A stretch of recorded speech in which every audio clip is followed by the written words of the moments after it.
At one point in the discussion, I brought up the fact that the Qur'an, according to various hadith narrations, is going to intercede for Muslims on the day of resurrection. And in addition to that, I pointed out in certain versions, it tells us that the Qur'an will do so by appearing as a pale man. When Uthman asked us to show that to him, I simply mentioned that it's found in Tirmidhi, and he said, where? I found this kind of humorous because every time I hear Muslims cite hadith, they simply say it's in Bukhari, it's in Muslim, it's so forth. But he wanted us to give him the exact number and so forth. However, David was standing right there next to me, and he pulled up a version of the hadith that's found in Ibn Majah, and I actually hadn't even seen that one before. I was familiar with the one in Tirmidhi. And when David brought this up, Uthman replied by saying, oh, no, that's a weak hadith. But then David pointed out to him what says right here in the Darussalam, it says it is Hasan. But in opposition, Shaykh Uthman kept insisting, no, it's weak.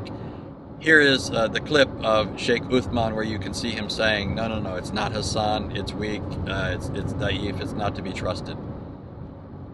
So you've said the fact that Christ, the second person of the Trinity, Son of God, by virtue of becoming human and crying out to the Father, that there's a problem with that, a logical problem, and that's not something that Islam has to do with. Now, number one, I don't think that's a logical problem, but number two, I also don't think that's true Islamically. So I'd like you to tell me where I may have that wrong. I don't think I do, but I grant that you're the Imam, right? So,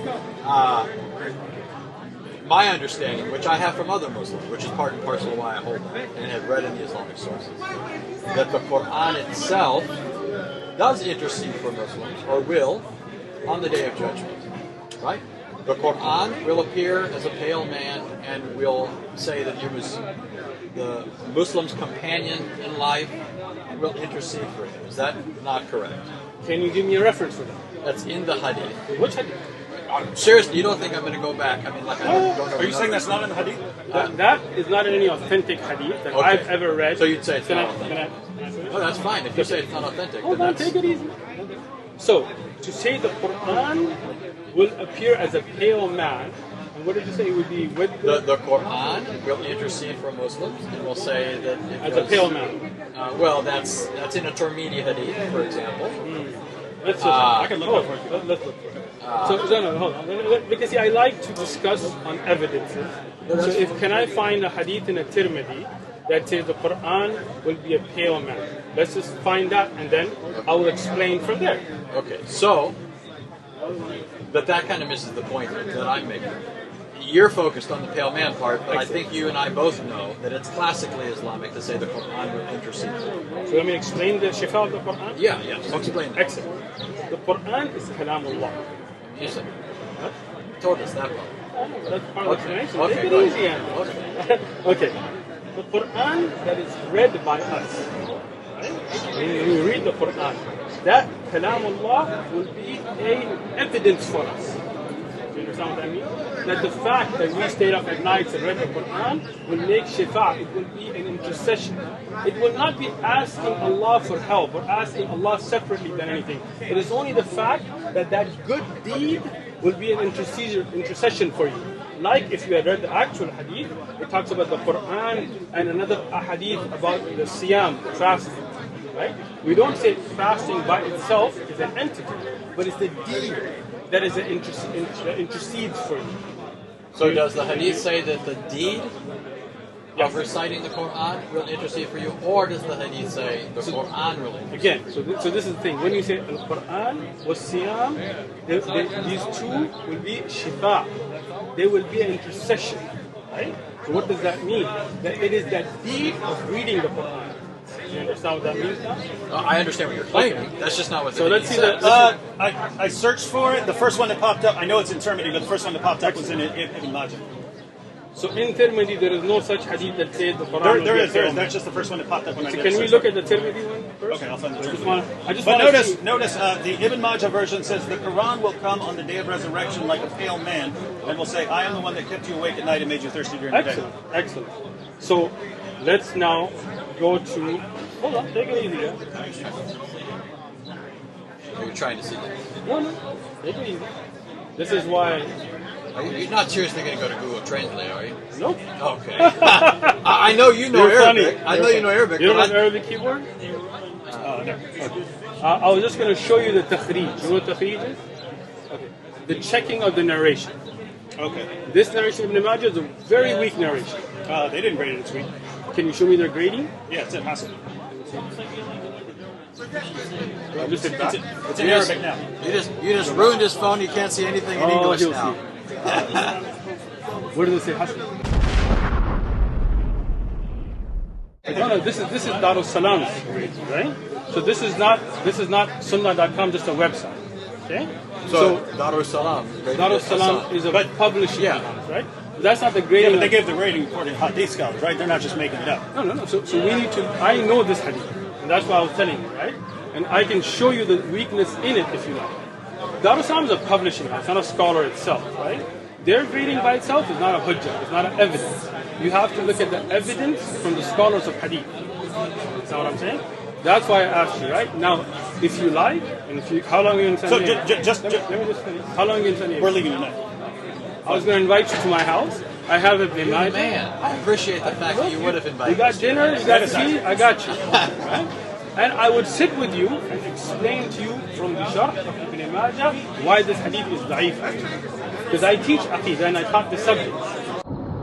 Now, interestingly, in addition to the fact that the Darussalam version says Hasan, whereas Uthman kept saying da'if, weak, I was mentioning to Sam later this part of the conversation, and then Sam was pointing some things out to me. Yes. Darussalam publications, they're a Salafi publication, and unless the compiler himself, let's say Tirmidhi, states in the hadith, the grading, he'll say Hasan, Gharib, it's good, it's strange, or Hasan, Sahih. They usually will follow the grading of Shaykh Al-Albani. For the Christians who don't know, Shaykh Al-Albani was considered by the Salafis, primarily, the greatest 20th century hadith scholar. Now, those who are not Salafi don't really think that much of him because he's Salafi and his anthropomorphic ideas, but nonetheless, Uthman is Salafi and Darussalam is Salafi. So they give you a grading, that's a grading that for the most part they got from Al-Albani. Now, to confirm the grading Hasan comes from Al-Albani, I'm going to go to Islam Question and Answer. This is an online Salafi site. It's question 93151. 93151. Good deeds appear in the form of a man in the grave. They narrate this hadith, so let me read it and then we'll go into to see what the grading is and where they got it from. Okay, here goes. It was narrated that Buraidah said, I heard the Prophet say, the Qur'an will meet its companion on the day of resurrection when his grave is opened for him in the form of a pale man. This hadith you're referring to. It will say to him, do you recognize me? He will say, I do not recognize you. It will say, I am your companion, the Qur'an, who kept you thirsty on hot days and kept you awake at night. Every merchant benefits from his business, and today you will benefit from your good deeds.